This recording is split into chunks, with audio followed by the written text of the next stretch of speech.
Hi, welcome back. I'm Teacher Marlon, and this is the lesson 4 entitled Performing Simple Technical Sketching According to the Task Requirements. In particular, we're going to discuss the different types of electrical drawings and diagrams. Let us identify the learning objectives. At the end of this lesson, you are expected to analyze signs, symbols, and data, interpret technical drawings and plans, and differentiate electrical symbols from electrical signs. Let us give the meaning of electrical symbols. Electrical symbols are graphical illustrations or drawings applied to represent numerous electrical devices in a particular diagram or plan in an electrical circuit. Different electrical works like sketching, schematic diagram, and diagrams require the use of these electrical symbols. What is the National Building Code of the Philippines or Presidential Decree 1096? According to Section 301, which is the building permits, it states that no person, firm, or corporation, including any agency or instrumentality of the government, shall erect, construct, alter, repair, move, convert, or demolish any building or structure or cause the same to be done without first obtaining a building permit. Therefore, from the building official, a sign in the place where the subject building is located or the building work is to be done.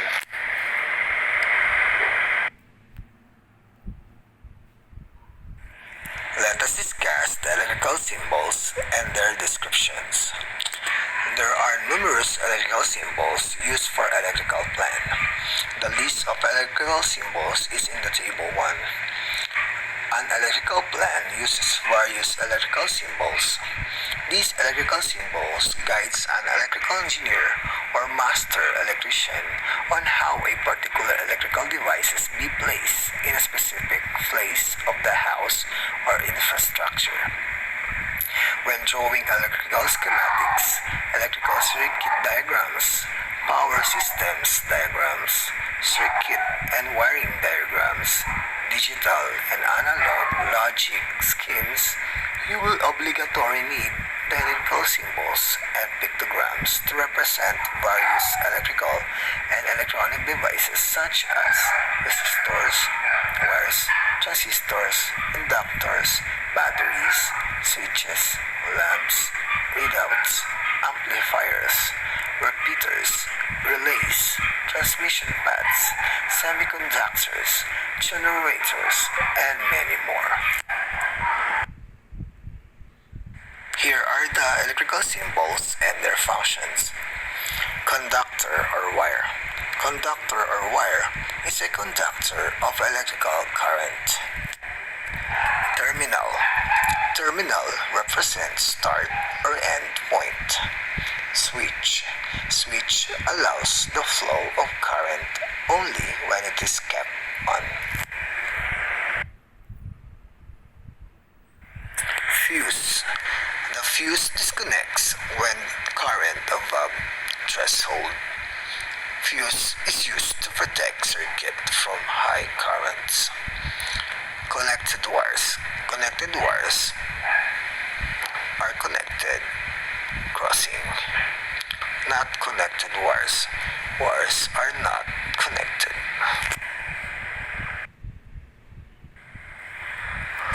Ammeter. Ammeter measures electric current. Voltmeter. Voltmeter measures voltage. Galvanometer. Galvanometer measures a small amount of electrical current. Wattmeter. Wattmeter measures the power of an electrical current in watts. Circuit breaker. Circuit breaker breaker protects the appliances from short circuit or heavy load current. Cell supplies electrical energy. Battery. Battery supplies electrical energy. Resistor. Resistor reduces the current flow. Push button. Push button is an electrical switch actuated by a person's hand motion. Bell. Bell rings when activated. Buzzer. Buzzer produces buzzing sound. Speaker. Speaker converts electrical signal to sound waves.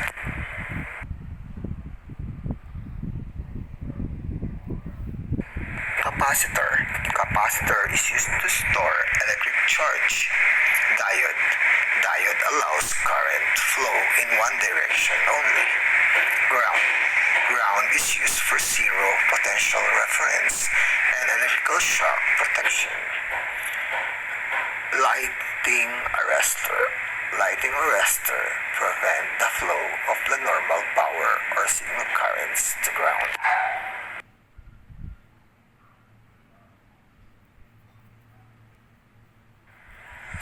Kilowatt-hour meter. Kilowatt-hour meter measures electrical energy in watt-hours. Antenna.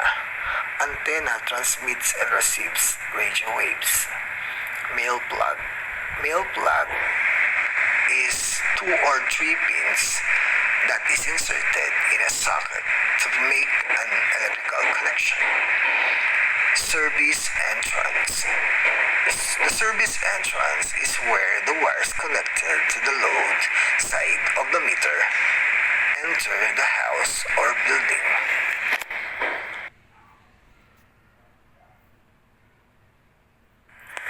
Duplex convenience outlet.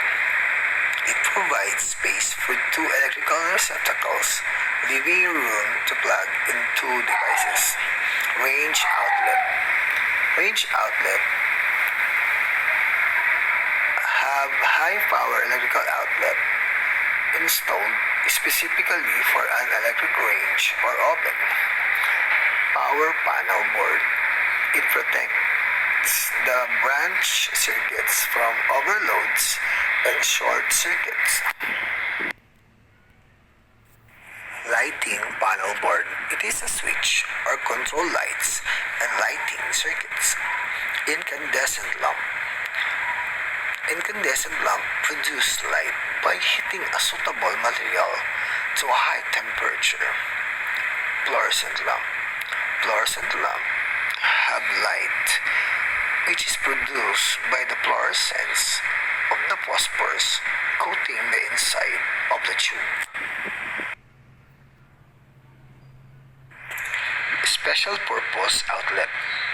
Special purpose outlet is installed to serve a specific plug and cord connected appliance. Weatherproof outlet. It is designed for installation outside the home. Floor outlet. It is installed into a floor area rather than into a wall. Single pole switch. It controls just one circuit.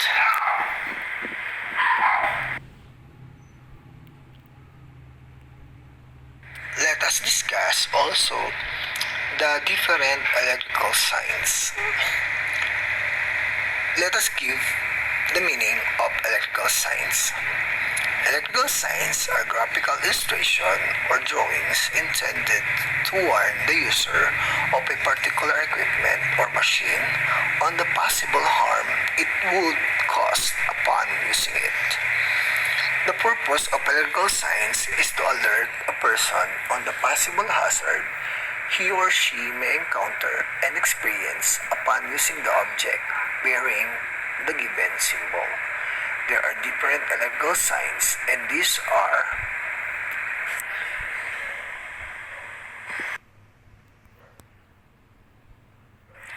caution. This caution sign is used to give viewers precautionary measures against the possible hazard a person may encounter upon reaching the point from which it is placed. Safety alert. This sign conveys to its viewers to observe extra awareness. Prohibition. This sign is purposed to prohibit any activity on the place it is located. Danger. The danger sign gives the idea to the viewers that there will be a hazardous situation and it could lead to serious injury or worse is death.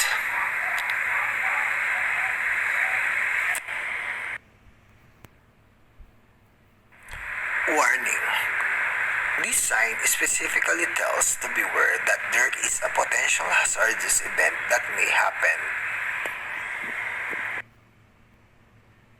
Read and understand instruction manual.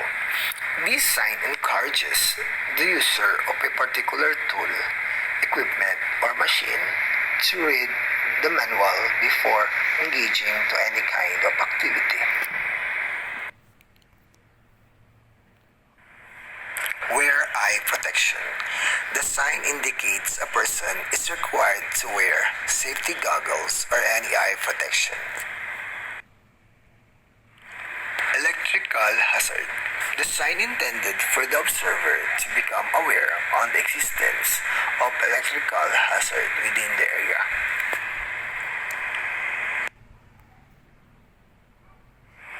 Voltage danger. The given sign indicates the presence of high voltage within the area from which it is placed. For part 2, we will discuss about electrical wiring diagram. What is electrical wiring diagram? Electrical wiring diagram is a graphical illustration of different electrical devices arranged in orderly manner to manage the flow of electricity in a particular connection. This wiring diagram serves as a distinct path from which electricity may flow and be controlled by certain devices. There are two types of diagram, and these are pictorial diagram and schematic diagram.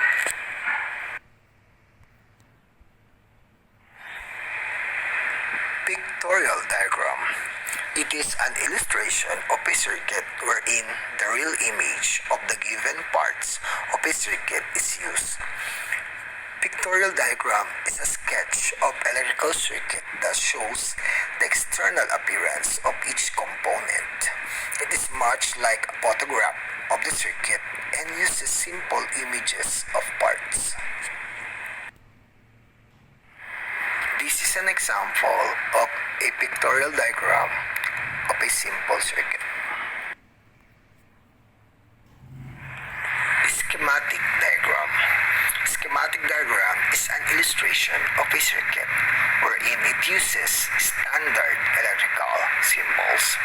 Schematic diagram is a sketch showing the components of the circuit using standard electrical symbols. It shows the actual number of components and how the wiring is routed, but not the actual location. This is an example of a schematic diagram of a simple circuit.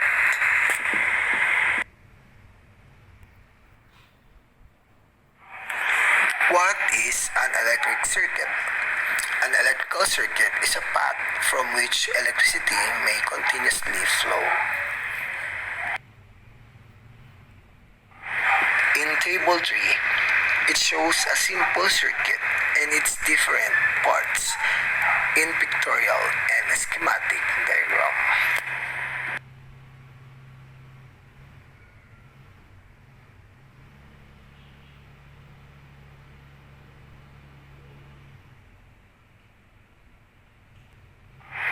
In Table 3, it shows a simple circuit and its different parts in pictorial and schematic diagram. diagram. What are the four basic parts of a circuit? We have the source or the battery, load or the bulb, conductors or wires, control or the switch.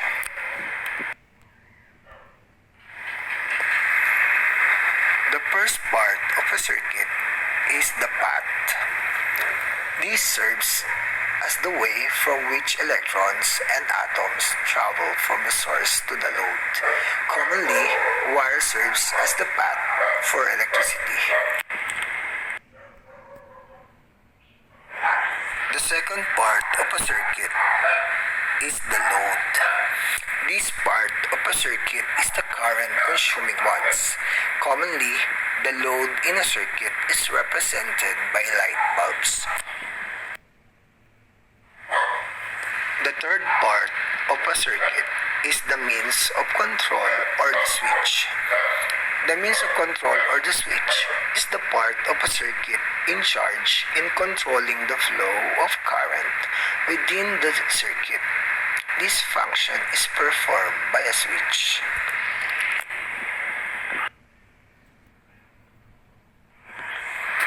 And the last part of a circuit is the source. The source of electricity is the part of a circuit with the purpose of producing current within the circuit to supply with the load. There are two main sources of current, and these are alternating current and direct current. These are the two main sources of current. The first one is alternating current. In alternating current, the flow of current has many directions, while direct current, the flow of current is in a single or one direction.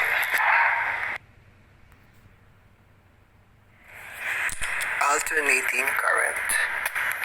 Alternating current produces varying amount of current and electricity brought by Meralco. Direct current.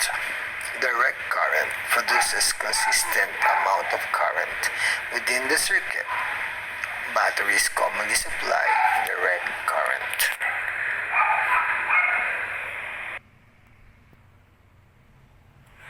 There are two types of electrical circuit. The first one is series circuit and the other one is a parallel circuit.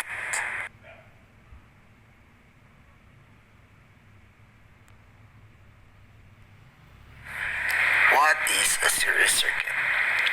Series circuit is a wiring system from which the lamps and receptacles are arranged and connected to one another. The amount of current is divided among the number of its load. Only one path for current to flow. When a bulb is damaged, the bulbs preceding the damage will not be supplied by current. A series circuit is wired with only one path for the current to flow through all the devices in a row and back to the starting point. The same current flows through each part of a series circuit. If the circuit is broken at any point, there won't be any current that will flow. In the above circuit, electricity flows from the battery to each bulb, one at a time. In the order they are wired to the circuit. In this case, if one of the bulbs blew out, the other bulb will not be able to light up because the flow of electric current will have been interrupted. In the same way, if one of the bulb was unscrewed, the current flow to both the bulbs would be interrupted. If the circuit were a string of light bulbs and one burned out, the remaining bulbs would also turn off.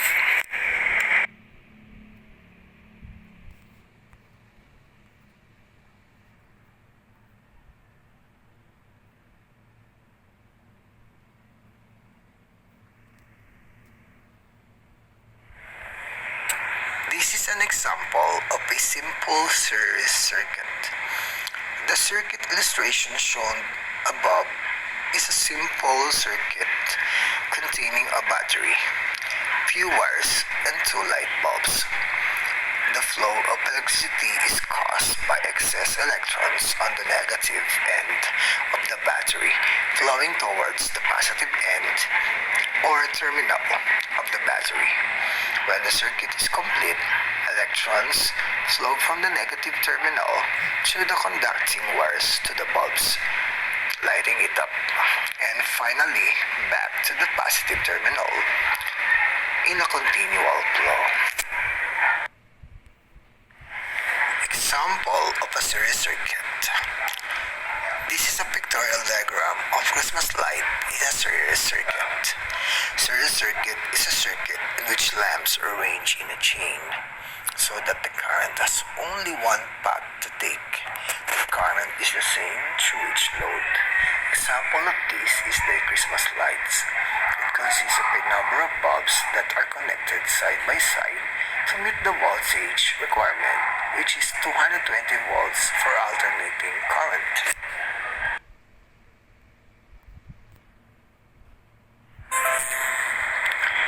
This is the schematic and pictorial diagram of a series circuit. What is parallel circuit?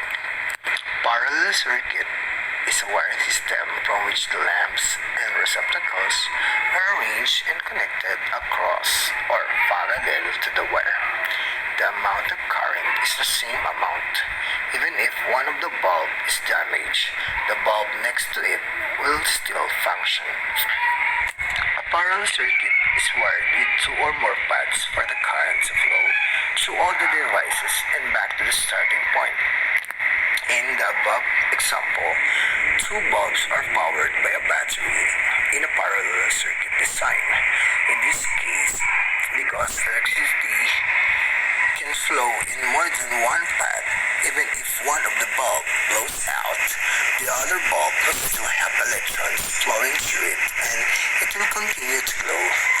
In the same way, if one of the bulb is unscrewed, it will not prevent the other bulb from lighting up. If the circuit were a string of light bulbs and one burned out, the remaining bulbs will continue to be lighted.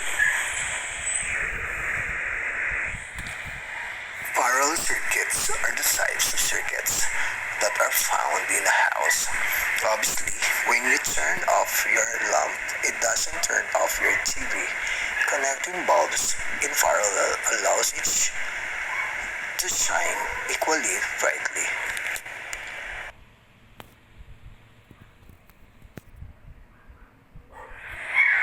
This is an example of a simple parallel circuit.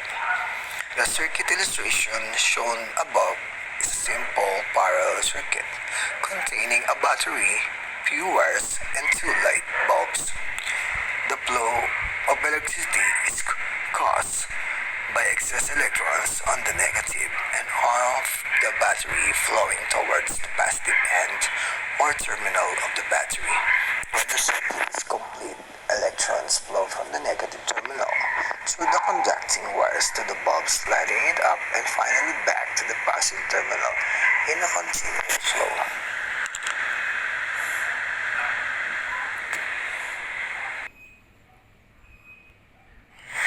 This is the schematic and pictorial diagram of a parallel circuit.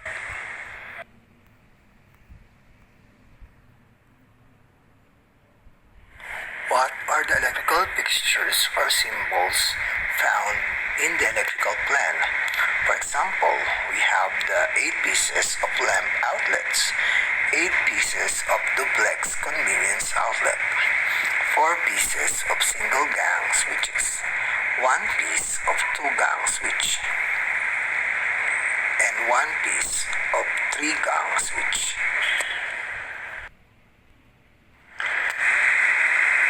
Plan is a graphic representation of electrical wiring connections to install in a particular house or building. It indicates the position of electrical fixtures such as convenience outlets, switches, lightings, doorbells, and others to be installed